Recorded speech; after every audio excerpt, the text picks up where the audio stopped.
झाल्यास बिजली चमकती है तो आकाश बदल देती है, आंधी उठती है तो दिन रात बदल देती है, जब गरजती है नारी शक्ति तो इतिहास बदल देती है।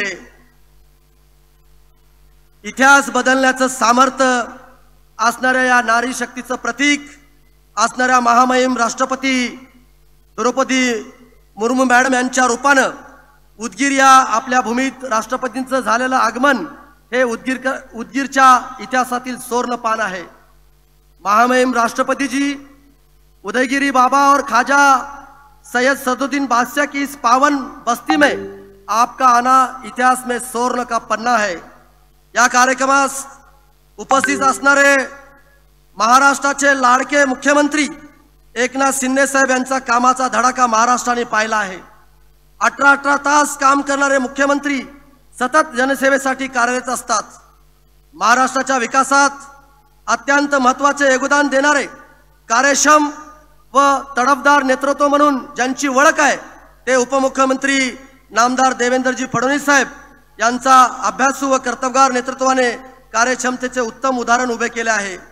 विकासाचा वादा असणारे आमचे नेते माननीय अजितदादा पवार साहेब या कार्यक्रमाला येणार होते, त्यांची तब्येत थोडीशी खराब झाल्यामुळे त्या कार्यक्रमाला येऊ शकत नाहीत, पण त्या कार्यक्रमाला त्यांनी या ठिकाणी शुभेच्छा या ठिकाणी दिलेल्या आहेत। आणि म्हणून राष्ट्रपती महोदयांचं,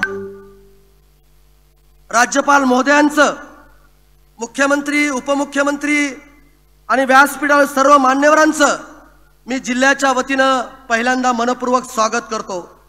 महामहिम राष्ट्रपती महोदयांच्या हस्ते आज विश्व शांती बौद्ध विहाराचं लोकार्पण झालं आहे। विश्व शांती बुद्ध विहार आम्हाला शांती, प्रेम आणि करुणाचा संदेश देणार आहे। अतिदीप भव म्हणजे स्वयंप्रकाशित हो हा भगवान गौतम बुद्धाने दिलेला संदेश संपूर्ण मानवजातीसाठी प्रेरणादायी आहे। जगाला युद्धाची नव्हे तर बुद्धाची गरज आहे हे साऱ्या विश्वाने मान्य केलं आहे। या पार्श्वभूमीवर जगाला शांतीचा संदेश देणारे तथागतांचं स्मारक केवळ उदगीरकरांसाठीच नव्हे तर येणाऱ्या प्रत्येकासाठी मार्गदर्शक प्रेरणा देणार आहे। सत्य अहिंसा हा भगवान गौतम बुद्धाच्या विचारावर आपल्याला चालावं लागणार आहे। उदयगिरी बाबा व ख्वाजा सैयद सदरुद्दीन बादशाह यांच्या स्पर्शाने पावन झालेल्या या भूमीला गौरवशाली परंपरा आहे। प्राचीन काळापासून या नगरीने सामाजिक ऐक्याचा आणि बंधुभावाचा आदर्श घालून दिला आहे। ख्वाजा सैयद सदरुद्दीन बादशाह दर्गा असेल की अन्य धार्मिक स्थळे यातून दिला जाणारा एकात्मताचा संदेश हा येथील जनमानसाच्या ऐक्यासाठी बळ देणार आहे। माझ्या मायमावल्यांना आणि बंधूला मी सांगू इच्छितो की महायुती सरकारने सामान्य माणूस हाच केंद्रबिंदू मानून विकासाच्या अनेक योजना राबवल्या आहेत। संपूर्ण देशाचं लक्ष वेधून घेणारी मुख्यमंत्री माझी लाडकी बहीण योजना असेल की महिला सक्षमीकरणाच्या अन्य योजना, या सर्व योजना आमच्या माता भगिनीच्या आयुष्यात परिवर्तन घडवणाऱ्या आहेत।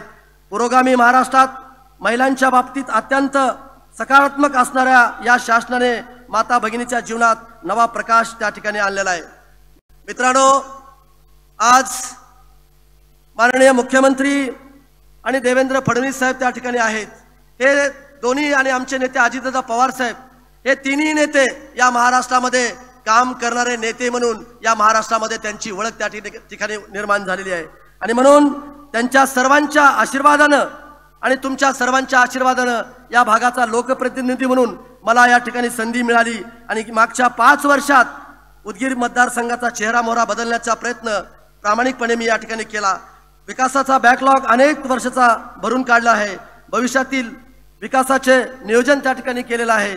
मुख्यमंत्री माझी लाडकी बहीण योजनेअंतर्गत उदगीर विधानसभा मतदारसंघात जवळजवळ 80,000 भगिनींना रक्षाबंधनाची भेट शासनाच्या वतीने देण्यात आली। या भगिनीच्या आर्थिक उन्नतीबरोबर त्यांच्या रक्षणासाठी आमचे सरकार कटिबद्ध आहे। माननीय राज्याचे लाडके मुख्यमंत्री एकनाथ शिंदे साहेब आणि दुसरे कर्तबगार उपमुख्यमंत्री देवेंद्र फडणवीस साहेब आणि मला मंत्रिपदाची संधी उपलब्ध करून देणारे आमचे नेते माननीय अजितदादा पवार साहेब यांच्या सहकार्यामुळेच मतदारसंघात हा विकास करता आला। उदगीरचा विकास आता जिल्ह्याच्या धर्तीवर झाला असून जिल्हा निर्मितीच्या प्रक्रियेत उदगीरला जिल्ह्याचा दर्जा द्यावा अशी आग्रही मागणी तुम्हा सर्वांच्या उपस्थितीमध्ये मी या सर्व नेतेकडे त्या ठिकाणी मी करतोय। तुम्हा सर्वांना माहिती आहे आरोग्याच्या बाबतीमध्ये प्राथमिक गरजा आपण त्या ठिकाणी पूर्ण केल्यात, पण हे आमचं शहर लातूर शहराच्या नंतर मोठं शहर आहे आणि म्हणून इथं कर्नाटक तेलंगणाच्या बॉर्डरवरचं हे शहर आहे आणि म्हणून इथं एक मेडिकल कॉलेज झालं पाहिजे आणि एका मोठ्या उद्योगाची उभारणा त्या ठिकाणी झाली पाहिजे अशी या ठिकाणची जनतेची मागणी आहे। मला खात्री आहे राज्याचे मुख्यमंत्री आणि कर्तबगार उपमुख्यमंत्री हे सकारात्मक आहेत, दृष्टिकोन ठेवून आपल्याला हे मंजुरी देतील अशी आशा या ठिकाणी मी व्यक्त करतो। मित्रांनो, मी पाहतोय एक सर्वसामान्य कार्यकर्ता म्हणून मी मंत्रिमंडळामध्ये काम करतोय। मुख्यमंत्री रात्री 3-3 वाजेपर्यंत सर्वसामान्य माणसाचे प्रश्न त्या ठिकाणी सोडवतात आणि आदरणीय देवेंद्र फडणवीस साहेबाबद्दल बोलताना विद्वत्ता आणि लोकप्रियतेचा मिलाप असणारा नेता जर कोण असेल तर माननीय देवेंद्र फडणवीस साहेब त्या ठिकाणी आहेत।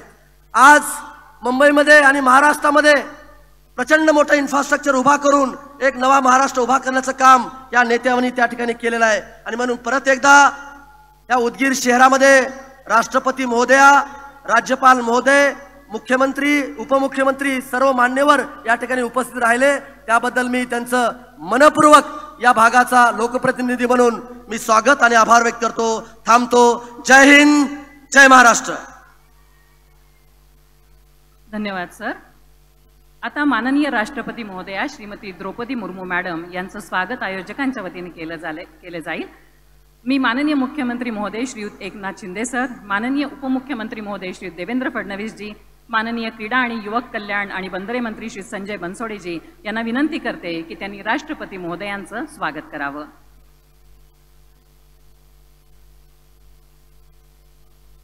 जिजाऊंचा पुतळा